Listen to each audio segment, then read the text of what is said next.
नमस्कार दोस्तों, welcome to SG Edu centre daily current affair. SG Edu centre daily current affair में आप सबका स्वागत है। फ्रेंड्स, आज है 10th मई और 10th मई के जितने भी इंपॉर्टेंट करंट अफेयर है उसको हम लोग एमसीक्यू के थ्रू देखने का प्रयास करेंगे। आइए शुरू करते हैं। आज का पहला हेडिंग्स है 3 वर्षों की वार्ता के बाद भारत और यूके के बीच मुक्त व्यापार समझौते पर हस्ताक्षर। सेकेंड है महाराष्ट्र ने आदिशक्ति अभियान महिला सशक्तिकरण के लिए शुरू किया। थर्ड है कि भारतीय वायुसेना की S-400 वायु रक्षा प्रणाली को मिला सुदर्शन चक्र नाम। फोर्थ है कि INS किल्टन अंतर्राष्ट्रीय समुद्री रक्षा प्रदर्शनी 2025 में भाग लेने के लिए सिंगापुर पहुंचा। फिफ्थ है कि world Bank land conference 2025 Washington DC में आयोजित। सिक्स्थ है सीबीआई निदेशक प्रवीण सूद का कार्यकाल 1 वर्ष के लिए बढ़ाया गया। सेवेंथ है केरल सरकार ने प्रवासी बच्चों के लिए ज्योति योजना की शुरुआत की। सेवेंथ है एट्थ है कि त्रिपुरा का रंगचेरा गांव बना भारत का पहला सौर ऊर्जा और सुरक्षित जल सुविधा वाला ग्रीन विलेज। नाइन्थ है कि नई दिल्ली में 12वीं वैश्विक अंतरिक्ष अन्वेषण सम्मेलन 2025 का उद्घाटन। टेंथ है कि 2025 में बिटकॉइन बना सबसे मूल्यवान क्रिप्टो करेंसी। फ्रेंड्स, आज का कोटेशन है कि मुश्किल वक्त ही असली ताकत दिखाने का मौका होता है, यानी tough time are the real opportunity to show your true strength. Friends, हम लोग 9th में के जितने भी इंपॉर्टेंट करंट अफेयर देखे थे उसको शॉर्टली में रिवाइज कर लेते हैं कि ऑपरेशन सिंदूर के तहत भारतीय सेना ने कितने आतंकवादी ठिकानों को निशाना बनाया? 9। केंद्रीय मंत्री ज्योतिरादित्य सिंधिया ने भारत टेलीकॉम 2025 के 22वें संस्करण का उद्घाटन कहाँ किया? तो न्यू दिल्ली में। भारत का पहला विदेशी विश्वविद्यालय परिसर किस शहर में बनाया जाएगा? तो नवी मुंबई में। फ्रेडरिक मर्ज किस देश के नए चांसलर चुने गए हैं? तो जर्मनी के। भारतीय पुरातत्व सर्वेक्षण के सातवाहन वंश से संबंधित 11 प्राचीन अभिलेख किस राज्य के पेड्डापल्ली क्षेत्र में दस्तावेजित किया गया? तेलंगाना। केंद्रीय पोत परिवहन मंत्रालय के अनुसार भारत के तट की संशोधित लंबाई क्या है? तो यहाँ 11,098.81 किलोमीटर। हाल ही में किस देश ने अंतर्राष्ट्रीय यात्रा के लिए चिप आधारित ई पासपोर्ट लॉन्च किया है? तो भारत ने। हाल ही में किस भारतीय खिलाड़ी ने टेस्ट क्रिकेट से संन्यास लिया है? तो रोहित शर्मा। IMF के अनुसार 2025 में भारत वैश्विक अर्थव्यवस्था की जीडीपी रैंकिंग में कौन सा स्थान प्राप्त करेगा? तो चौथा। स्टालिनग्राद की लड़ाई में उनके योगदान की स्मृति में हाल ही में नई दिल्ली स्थित रूसी दूतावास में किसकी स्मृति प्रतिमा का अनावरण किया गया? तो बीजू पटनायक का। फ्रेंड्स, आज का पहला क्वेश्चन है कि हाल ही में भारत सरकार ने 3 वर्षों की वार्ता के बाद किसके साथ मुक्त व्यापार समझौता यानी फ्री ट्रेड एग्रीमेंट पर हस्ताक्षर किया है? यानी recently India government has signed an agreement with the whom after 3 year on free trade agreement of negotiation। Option A Japan, option B USA, option C UAE और ऑप्शन डी यूके। तो इसका सही answer friends की UK. यानी भारत सरकार ने 3 वर्ष की वार्ता के बाद यूके के साथ मुक्त व्यापार समझौते पर हस्ताक्षर किया हुआ है। फ्रेंड्स, यह व्यापार यूके के साथ हुआ है। तो देख लेते हैं यूके को मैप में। यूके जो है यूरोप का एक कंट्री है जिसका कैपिटल लंदन, प्राइम मिनिस्टर कायर स्टेमर्स हैं, करेंसी पाउंड स्टर्लिंग है। देख लेते हैं इसके कुछ एडिशनल इंफॉर्मेशन को कि भारत सरकार ने हाल ही में यूनाइटेड किंगडम यूके के साथ मुक्त व्यापार समझौते पर हस्ताक्षर किया है जो 3 वर्षों की गहन वार्ता के बाद संपन्न हुआ है। इस ऐतिहासिक समझौते का उद्देश्य दोनों देशों के बीच व्यापार, निवेश, रोजगार और नवाचार को बढ़ावा देना है। समझौते के तहत भारत ने यूके से आने वाले 90% उत्पादों पर टैरिफ कम करने पर सहमति दी है, जिसमें से 64% उत्पादों पर तुरंत और 85% उत्पादों पर अगले 10 वर्षों में पूरी तरह से टैरिफ मुक्त हो जाएगा। भारत ने विस्की और जिन पर टैरिफ 150% से घटाकर 75% कर दिया है, जो आगे 10 वर्षों में 40% तक आ जाएगा। नेक्स्ट क्वेश्चन है 21 राज्य ने महिलाओं के सशक्तिकरण के लिए आदि शक्ति अभियान शुरू किया है? यानी which state has launched the Adi Shakti Abhiyan for women's empowerment. Option A Gujarat, option B Madhya Pradesh, option C Uttar Pradesh और ऑप्शन डी महाराष्ट्र। तो इसका सही आंसर है फ्रेंड्स कि महाराष्ट्र ने सशक्त महिलाओं के सशक्तिकरण के लिए आदि शक्ति अभियान शुरू किया हुआ है। देख लेते हैं इसके कुछ एडिशनल इंफॉर्मेशन को। महाराष्ट्र सरकार ने आदि शक्ति अभियान की शुरुआत की है, जिसका उद्देश्य महिलाओं के सशक्तिकरण और कल्याण को बढ़ावा देना है।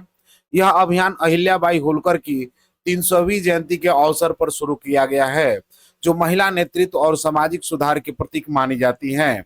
अभियान के तहत महिलाओं और बच्चों से जुड़े सरकारी योजनाओं के प्रभावी क्रियान्वयन और जागरूकता पर जोर दिया गया है। फ्रेंड्स, अभियान में कुपोषण, मातृ एवं शिशु मृत्यु दर, घरेलू हिंसा, यौन उत्पीड़न और बाल विवाह जैसी समस्याओं को दूर करने पर विशेष ध्यान दिया जाएगा। नेक्स्ट क्वेश्चन है कि हाल ही में किस वायु रक्षा प्रणाली को सुदर्शन चक्र कहा गया है? यानी which of the following air defence system is recently called as Sudarshan Chakra? Option A Akash missile system, option B Barak R8, option C S-400 और option D Prithvi air defence. तो इसका सही आंसर फ्रेंड्स कि S-400 को वायु रक्षा प्रणाली को सुदर्शन चक्र कहा गया है। देख लेते हैं इसके कुछ एडिशनल इंफॉर्मेशन को कि भारतीय वायुसेना ने हाल ही में रूस से प्राप्त S-400 वायु रक्षा प्रणाली को सुदर्शन चक्र नाम दिया है।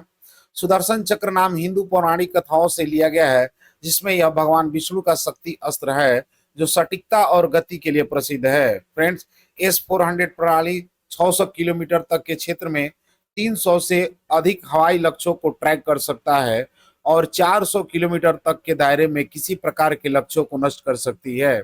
यह प्रणाली एक साथ 36 लक्ष्यों को निशाना बना सकती है और 72 मिसाइलें दाग सकती हैं। नेक्स्ट क्वेश्चन है कि INS किल्टन हाल ही में अंतर्राष्ट्रीय समुद्री रक्षा प्रदर्शनी IMDEX 2025 में भाग लेने के लिए कहां पहुंचा है?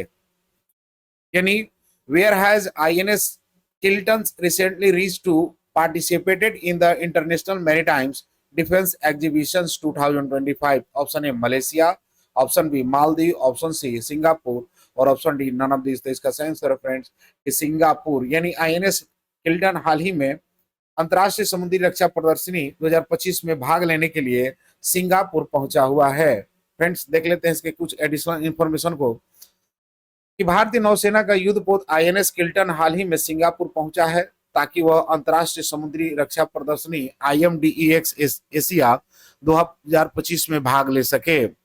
IMDEX एशिया प्रशांत क्षेत्र की प्रमुख नौसैनिक और समुद्री रक्षा प्रदर्शनी है, जो सिंगापुर के चांगी प्रदर्शनी केंद्र में आयोजित की जा रही है। इस यात्रा का उद्देश्य भारत और सिंगापुर के बीच समुद्री सहयोग को मजबूत करना, क्षेत्रीय सुरक्षा और स्थिरता को बढ़ावा देना। INS किल्टन के दल द्वारा सिंगापुर नौसेना और अन्य देशों के नौसेना के साथ पेशेवर आदान प्रदान, संयुक्त अभ्यास और विभिन्न गतिविधियों में भाग लिया। नेक्स्ट क्वेश्चन है कि हाल ही में वर्ल्ड बैंक लैंड सम्मेलन कहां आयोजित किया गया? यानी where has the World Bank land conference organize recently? Option A Washington DC, option B New Delhi, option C Tokyo और ऑप्शन डी पेरिस। तो इसका सही आंसर फ्रेंड्स कि वाशिंगटन DC में वर्ल्ड बैंक लैंड सम्मेलन का आयोजन किया गया है। फ्रेंड्स, वर्ल्ड बैंक लैंड सम्मेलन है, तो देख लेते हैं इसके कुछ इंपॉर्टेंट पॉइंट को कि विश्व बैंक लैंड कॉन्फ्रेंस 2025 के मुख्य बिंदु को हम लोग देख लेते हैं। इसका आयोजन 5 से 8 मई 2025 को वाशिंगटन DC में किया गया था। इसके जो मुख्य विषय है वो जलवायु कार्रवाई के लिए भूमि अधिकार और पहुंच सुनिश्चित करना, जागरूकता से कार्रवाई की ओर बढ़ना, इसके थीम्स है। मुख्य बातों की बात कर ले तो मुख्य जो है भूमि सुधार और जलवायु कार्रवाई है, यानी सुरक्षा भूमि अधिकार को जलवायु लक्ष्यों को हासिल करने के लिए आवश्यक माना गया है। ग्लासगो नेताओं की घोषणा में भी इसकी अहम भूमिका को स्वीकारा गया है। प्रारंभिक सत्र रही रोहितेश धवन ने जिम्मेदार खनन और भूमि प्रणाली पर इसके प्रभाव पर चर्चा किया। विभिन्न सत्र यानी कुल 57 सत्र हुए हैं, जिसमें शहरी मुख्य प्रबंधन, आदिवासी भागीदारी, ऊर्जा संक्रमण, महिलाओं के भूमि अधिकार और संपत्ति कर जैसे विषय शामिल हैं। महिलाओं की भूमि अधिकार की बात करें तो स्टैंड फॉर हर लैंड्स अभियान ने इस अंतर को उजागर किया कि कानूनी अधिकार होने के बावजूद जमीनी स्तर पर महिलाएं भूमि पर स्वामित्व नहीं पा पाती। सामाजिक व्यवहार और सोच में बदलाव की जरूरत बताई गई है। भूमि प्रणालियों में निवेश की बात करें तो विश्व बैंक ने 31 देशों में भूमि प्रणालियों को मजबूत करने के लिए लगभग $3 अरब निवेश की घोषणा की है, जिसमें जमीन का डिजिटलीकरण, टिकाऊ उपयोग और भूमि अधिकार सुनिश्चित करना है। देख लेते हैं इसके कुछ एडिशनल इंफॉर्मेशन को कि वर्ल्ड बैंक लैंड कॉन्फ्रेंस 2025 का आयोजन 5 से 8 मई 2025 को वाशिंगटन डीसी अमेरिका में हुआ है। यह सम्मेलन भूमि क्षेत्र का एक प्रमुख वैश्विक मंच है जिसमें 1000 से अधिक प्रतिभागी सरकार, नागरिक समाज, शैक्षणिक जगत, विकास संगठनों और निजी क्षेत्र में शामिल हुए। भारत ने इस सम्मेलन में कंट्री चैंपियंस के रूप में भाग लिया और अपने स्वामित्व योजना को सफलता और भूमि सुधार को प्रस्तुत किया है। सम्मेलन का मुख्य उद्देश्य भूमि अधिकार, भूमि प्रशासन और तकनीक आधारित सुधारों पर वैश्विक संवाद और सहयोग को बढ़ावा देना था। नेक्स्ट क्वेश्चन है कि सीबीआई निदेशक का कार्यकाल 1 वर्ष के लिए बढ़ा दिया गया है, उनका नाम क्या है? यानी the tenure of the director of CBI has been extended for 1 year. What is his name? Option A Praveen Sood, option B Sanjay Nair, option C P Narayan और option D none of this. तो इसका सही आंसर फ्रेंड्स कि प्रवीण सूद का हाल ही में सीबीआई निदेशक कार्यकाल 1 वर्ष के लिए बढ़ाया गया है। देख लेते हैं इसके कुछ एडिशनल इंफॉर्मेशन को कि केंद्र सरकार ने केंद्रीय अन्वेषण ब्यूरो यानी सीबीआई के निदेशक प्रवीण सूद को कार्यकाल 1 वर्ष के लिए बढ़ा दिया है। प्रवीण सूद 1986 बैच के कर्नाटक कॉरिडोर के आईपीएस अधिकारी हैं जो 2025-23 को सीबीआई निदेशक बने हैं। 25 मई 2023 को सीबीआई निदेशक बने थे। उनके 2 साल का मूल कार्यकाल 24 मई 2025 को समाप्त होने वाला था, जिसे अब 24 मई 2026 तक बढ़ा दिया गया है। इस विस्तार का निर्णय प्रधानमंत्री, भारत के मुख्य न्यायाधीश, लोकसभा के विपक्षी के नेता वाली चयन समिति द्वारा किया गया है। फ्रेंड प्रवीण सूद ने कर्नाटक के पुलिस महानिदेशक के रूप में भी कार्य किया है और उन्हें पुलिस सेवा उत्कृष्ट योगदान के लिए पुरस्कार भी मिल चुके हैं। नेक्स्ट क्वेश्चन है कि किस राज्य ने हाल ही में ज्योति योजना शुरू की है? यानी which state has recently launch Jyoti Yojana? Option A Telangana, option B Maharashtra, option C Kerala और ऑप्शन डी तमिलनाडु। तो इसका सही आंसर फ्रेंड कि केरला ने ज्योति योजना की शुरुआत की है। केरला जो है आपको साउथ इंडिया का एक स्टेट है जिसका capital Thiruvananthapuram, CM Pinarayi Vijayan, governor Rajendra Arlekar, Lok Sabha की 20 और राज्यसभा की 9 सीटें हैं। देख लेते हैं इसके कुछ एडिशनल इंफॉर्मेशन को। केरल सरकार ने मई 2025 में ज्योति योजना शुरू की। इस योजना का मुख्य उद्देश्य प्रवासी श्रमिकों, बच्चों को राज्य की शिक्षा प्रणाली और आंगनबाड़ियों में नामांकित करना है। योजना के तहत 3 से 6 वर्ष के बच्चों को आंगनबाड़ी में और 6 वर्ष से ऊपर वाले बच्चों को सरकारी स्कूल में दाखिल दिलाया जाएगा। अरे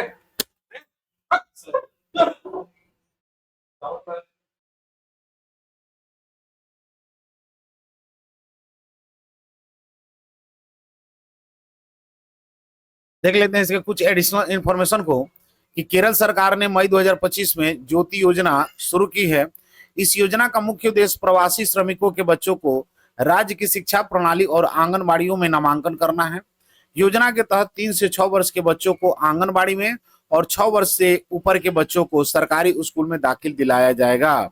यह अभियान शिक्षा, स्वास्थ्य और कल्याण पर केंद्रित है जिससे प्रवासी बच्चों को मुख्य धारा में लाया जा सके। नेक्स्ट क्वेश्चन है कि हाल ही में रंगचेरा गांव किस राज्य का पहला हरित गांव बन गया है जहां सौर ऊर्जा और सुरक्षित जल की सुविधा है? यानी recently Rangchera village of which state has become the first green village with the solar energy and safe water access? Option A Madhya Pradesh, option B Gujarat, option C Maharashtra और ऑप्शन डी त्रिपुरा। तो इसका सही आंसर फ्रेंड्स कि त्रिपुरा का रंगचेरा गांव पहला हरित गांव बन गया है जहां सौर ऊर्जा और सुरक्षित जल की सुविधा है।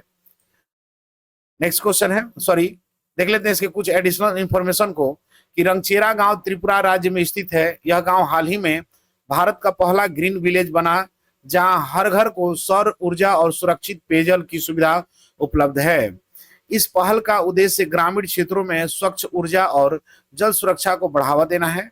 गांव में सभी स्कूल घरों में सौर पैनल लगा गए हैं, जिससे बिजली की आपूर्ति पूरी तरह नवीकरणीय स्रोतों से होती है। सुरक्षित जल आपूर्ति के लिए आधुनिक जल शुद्धिकरण और वितरण प्रणाली स्थापित की गई है। यह मॉडल अन्य ग्रामीण क्षेत्रों के लिए भी प्रेरणा का स्रोत बन रहा है। नेक्स्ट क्वेश्चन है कि किस राज्य या केंद्र शासित प्रदेश ने हाल ही में 12वां वैश्विक अंतरिक्ष अन्वेषण सम्मेलन 2025 का उद्घाटन किया है? In which state union territory has recently inaugurated the 12th Global Space Exploration Conference 2025? Option A New Delhi, option B Maharashtra, option C Bihar और ऑप्शन डी तेलंगाना। तो इसका सही आंसर फ्रेंड्स की न्यू दिल्ली में 12वां वैश्विक अंतरिक्ष अन्वेषण सम्मेलन 2025 का उद्घाटन किया गया है। देख लेते हैं इसके कुछ एडिशनल इंफॉर्मेशन को कि 12वां वैश्विक अंतरिक्ष अन्वेषण सम्मेलन का आयोजन 7 से 9 मई 2025 तक नई दिल्ली में किया गया।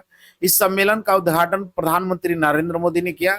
इसका विषय है यानी थीम जो है वो है reaching new worlds space exploration renaissance. यह आयोजन अंतर्राष्ट्रीय खगोलीय महासंघ, भारतीय अंतरिक्ष अनुसंधान संगठन और भारतीय अंतरिक्ष विज्ञान सोसाइटी द्वारा संयुक्त रूप से किया गया है। इस सम्मेलन में 36 देशों के 1800 से अधिक प्रतिनिधियों ने भाग लिया है। नेक्स्ट क्वेश्चन है और आज का अंतिम क्वेश्चन है कि बाजार पूंजीकरण के अनुसार 2025 में सबसे मूल्यवान क्रिप्टो करेंसी कौन सी बन गई है? यानी which crypto currency has become the most valuable crypto currency in 2025 according to the market cap? Option A Tether, option B Bitcoin और ऑप्शन सी इथेरियम और option D none of this. तो इसका सही आंसर है friends bitcoin. इन 2025 में market cap के अनुसार सबसे मूल्यवान क्रिप्टो करेंसी बिटकॉइन बनी है।